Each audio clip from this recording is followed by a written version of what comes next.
Now, new element in this vision of Kerala development is the focus on infrastructure growth,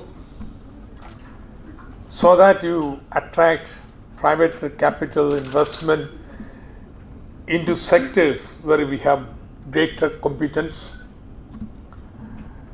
so that jobs which are more appropriate to the educated younger generation are generated within this economy itself.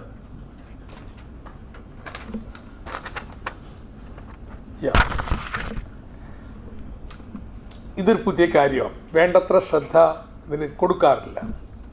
You always focus upon redistribution and so on, particularly from the left.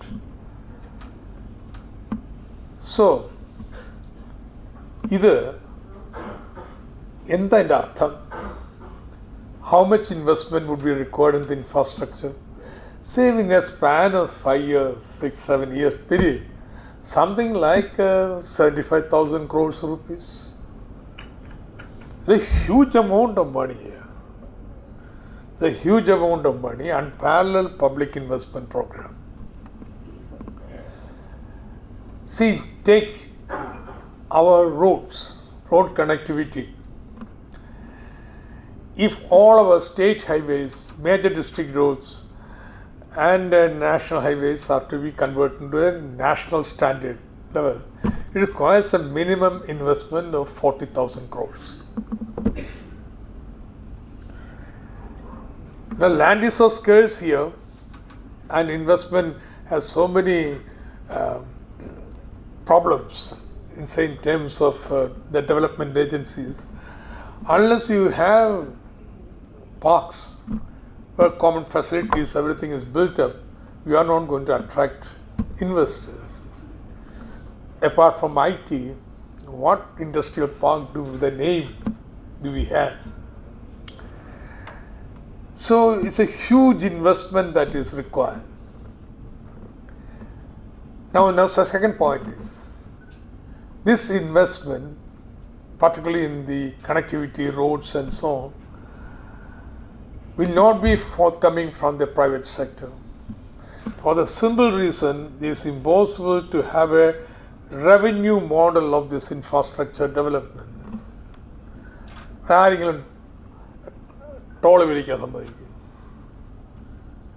even if you agree, given the pattern of settlement and the way the road network is, it's impossible to isolate a road for a toll collection. Every furlong, 1 or 2 roads will be joining the main road. Therefore, this is a task that the government would have to mainly address. Government initiative.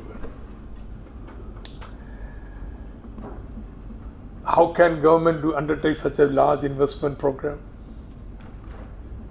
The savings from the surplus from the budget will be minuscule. Even the borrowing that you are making, 50-60% goes into your current expenditure.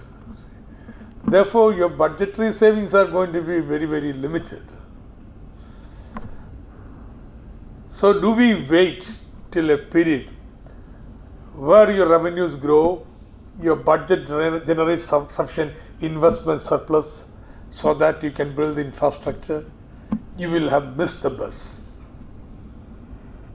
Therefore, the strategy is that you borrow outside the budget through special purpose vehicles and invest.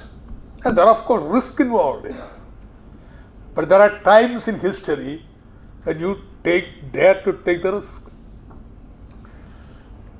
It will be a crime if you do not take that risk. So this is the one important element of this new vision. You mobilize resources outside the budget and invest heavily in the infrastructure. Such investment is attracted to Kerala and quality employment is generated in the economy. And it is for this purpose we have designed KIFBI. What is the uniqueness of KIFBI? It's a purely infrastructure financing institution. Now, on what strength does KIFBI borrow money?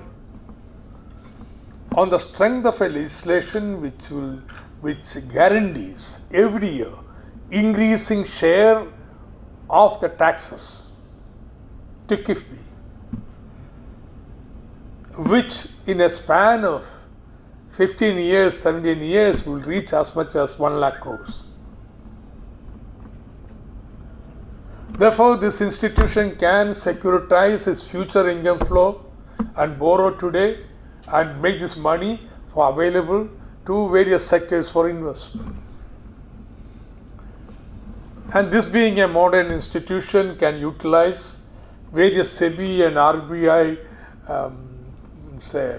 approved instruments to mobilize resources like various types of bonds and asset management company and so on and so forth, which corporates are using anyway. And this KIFBI must be efficient enough to utilize these instruments. This is the idea. Is there anything Ponzi in this? That KIFBI goes on borrowing money to pay back the money borrowed yesterday, then you borrow somewhere else? No. It's self-liquidating. As long as you keep to this model that you know what is the kind of forthcoming income in a period of time, say 10, 15 years, you limit your investment to that level. Then it's nothing Ponzi about it. So, this has been largely achieved, I would say. Say, already we have grounded, I must say, something like 30,000 crores of rupees. That every clearance is there, DPR is there. It's a matter of say, months from now before they start tendered, being implemented. There is nothing to prevent. Money is not a constraint. Money is there. Money can be raised. Okay, this is one leg. Second is, now you have living in Kerala. And there is some 75,000 crores of investment being made in certain sectors. And what is happening in Kerala society? A little bit of sociology. In Kerala,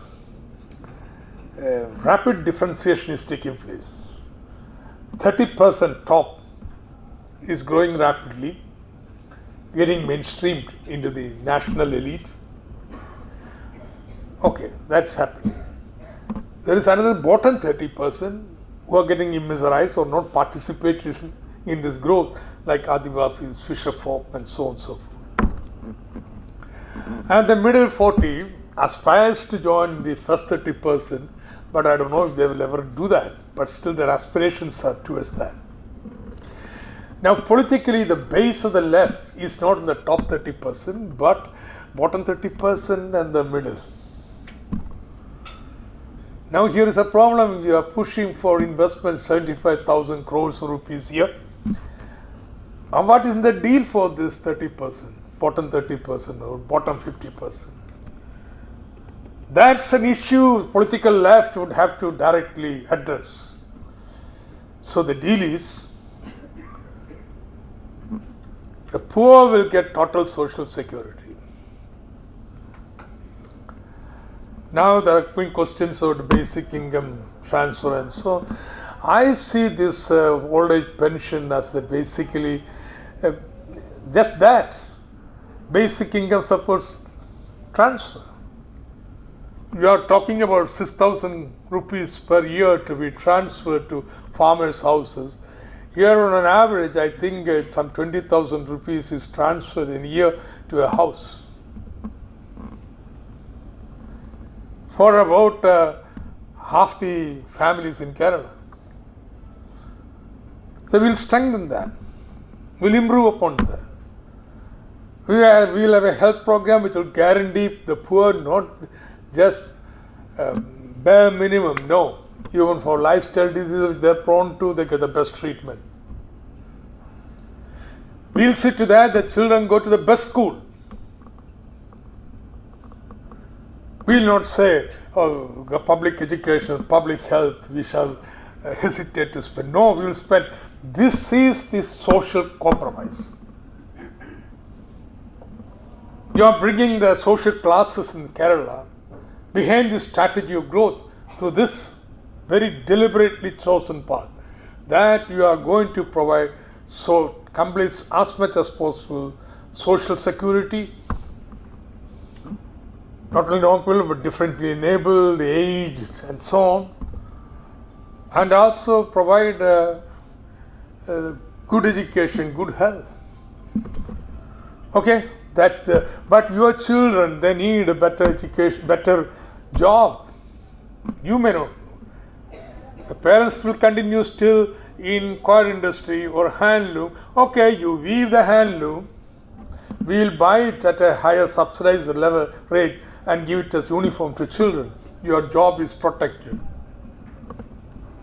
Whatever coir you produce, the coir does not generate more than, say, 100, 200 rupee wages. You have to pay some 350 wages. Okay, you subsidize that. I'll buy it at 300 rupees minimum wage or 350 rupees minimum wage. And then I will do some geotextiles or something. Your job is protected. We are going to do the same with cashew. Only thing is that you have failed to make the deal with Africans. We are telling them, let's make a new brand. I will call it African nut. We'll process it and you take all the profit. We want only the job. But talks are going on. Okay, see, this is the vision. The vision is cemented based upon a big social compromise. That you are diverting such huge investor surpluses, leverage from some portion of your current revenue. You spend, this year I am giving KIFBI 1,600, but I am leveraging something like 10,000, 20,000 crores of rupees. Now that doesn't create social tension in Kerala because you are committed to provide the social security. This is a vision. Now, what goes wrong? You have the third year now. So people say third year is over, only 2 more years. Yeah, that's the worry. What has gone wrong? KIFBI is moving on. I am happy with it. Of course, I would have liked it to go even faster. But you know, the kind of, only if you know how the government functions today.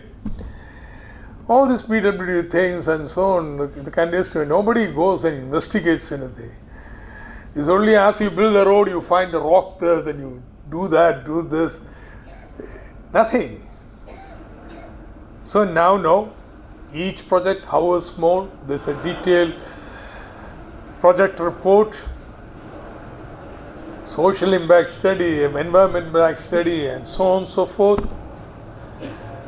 Appraisal, and there is a kind of inspectorate authority to monitor the implementation. I am happy with the way KIFBI is going. Very happy. But what am I unhappy about? See, this compromise can work only if your revenue grows at around 20% per annum. Your tax GDP ratio must remain something like 9%. I just asked you to calculate, just as I doubted, is 6.7% today. Kerala had the highest tax GDP ratio of 9, and 9 in the country, to slip down. Now that's danger. Why is danger? If your tax does not grow by about 20% per annum, then your revenue deficit will be yawning with this kind of social expenditure. And once you have such a destabilizing, very high revenue deficit, you will not be able to borrow. You go to the bond market, not going to the SBI and take some money. You go to the bond market, sovereign funds and so on. They look at how is the monetary health of the owner. Therefore, I'm not just worried about FRBM, what central government will catch you, do something, etc. They will cancel your borrowing power, etc. That's not the worry. Here you are embarking upon a major investment program which has been rolled out, for which money has to be collected, and then you have a yawning revenue deficit, then you have a problem.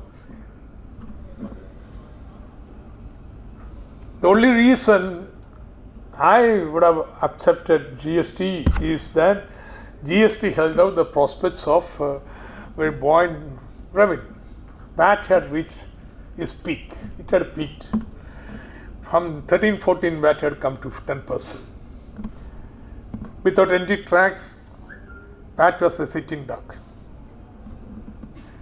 So GST held out the possibility because one, Kerala was ultimate consumer society, consumption destination tax, and also we had higher incidence of service sector. To a great surprise, GST is not doing. So you have a situation of increasing revenue deficit, and you borrowing in various ways indirectly to finance that, which is making your budget messy. You have a problem. So that has to be addressed headlong.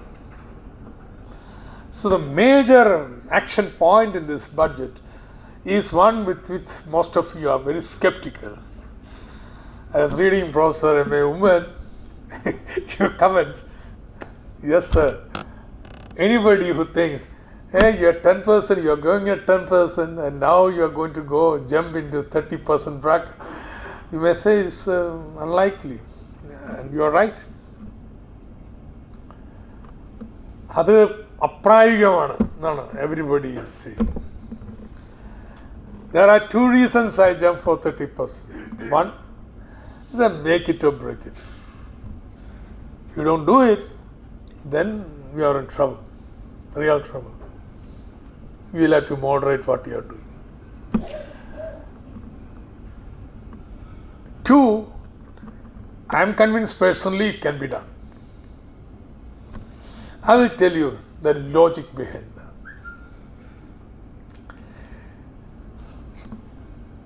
GST Council has guaranteed a protected revenue for every state, calculated at 14% per annum growth, cumulative. So we have a protected revenue rising at 14%. In case GST revenue does not reach up to that, a gap is filled by compensation. Currently we are 13% below the compensation. So we have to grow 13% to reach the compensation level, protected revenue level. So the first question is it possible to fill up this gap? Or on the other hand, otherwise, is it possible to mobilize the taxes which have been leaked? The taxes which you failed to collect in the first 1.5 years of GST. That's where I say nothing can be done. കിട്ടുന്നത് പെട്ടി മേടിച്ച് വെക്കലും മാത്രമേ ഇപ്പോൾ ചെയ്യണുള്ളൂ. ഈ G S ടിയിലുള്ള എല്ലാ കച്ചവടക്കാർക്കും അറിയാം. Now they gave a 3B return. What is 3B? A summary statement of the taxes they paid when they bought the goods, and the taxes they receive when they sold the goods. It's all their statement. And net, this is the tax they give you. You collect it. Is there any way of me looking at saying, did they really pay this much tax when they bought it? Has the input credit claimed is high? See, 20% of the guys, the input credit is equal to the output tax. They have no value addition taking place. You can catch them. There is nothing. On what basis do I say no? We haven't got even a single annual return. For the first time, we will receive the annual return at the end of the second year. That's July. Without the annual return and the attendant invoices, how do you do the invoice matching? Look if somebody is taking excessive credit or not. How do you look at suppression in the sales? See, no scrutiny is possible. My conviction that, well, let July come, the returns will come, annual return, the entire department will go after it. They should prepare, then go. There is something that is happening in South India which gives me hope that can be done. The states of Tamil Nadu, Hyderabad, Telangana, Maharashtra, they have already gone above compensation protected revenue.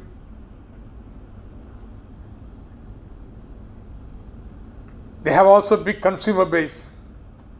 The metropolis, Chennai, Hyderabad, Mumbai, huge.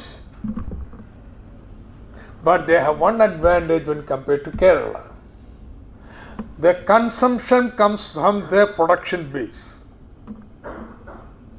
Therefore, the degree of leakage would be very limited. In Kerala, 80% of your consumption comes from outside. And there is no check post to see that fellows do bring in e-way bill. There is undervaluation in what they state. Nothing. They just go through.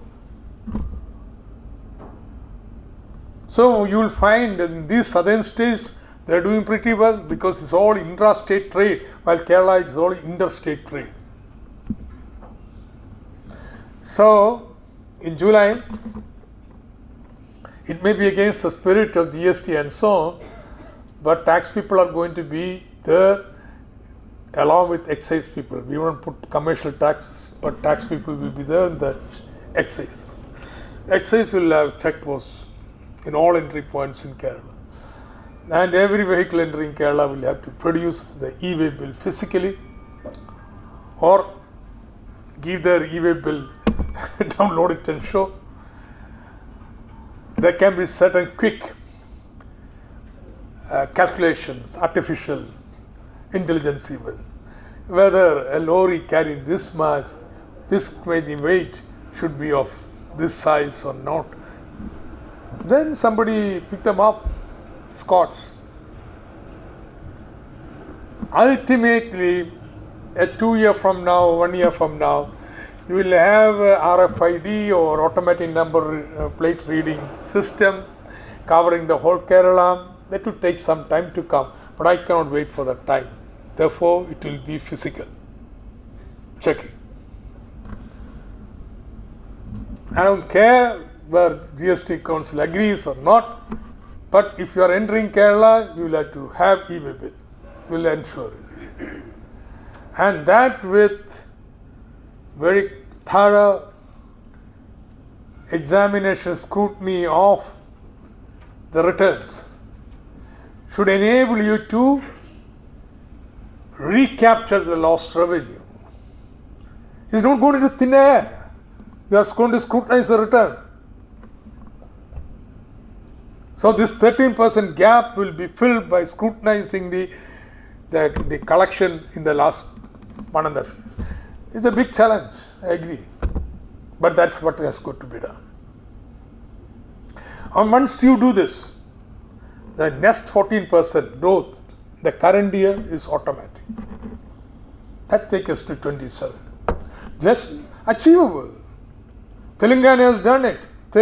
Andhra has done it. And not Andhra. Maharashtra has done it. There is nothing to prevent Kerala from doing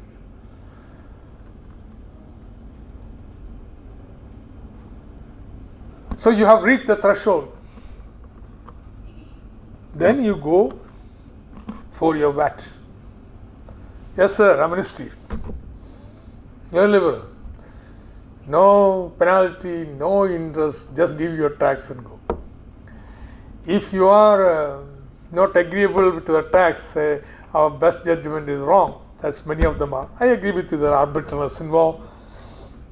Well, I don't want to fiddle with that. Go to the court. But there are issues going to the court.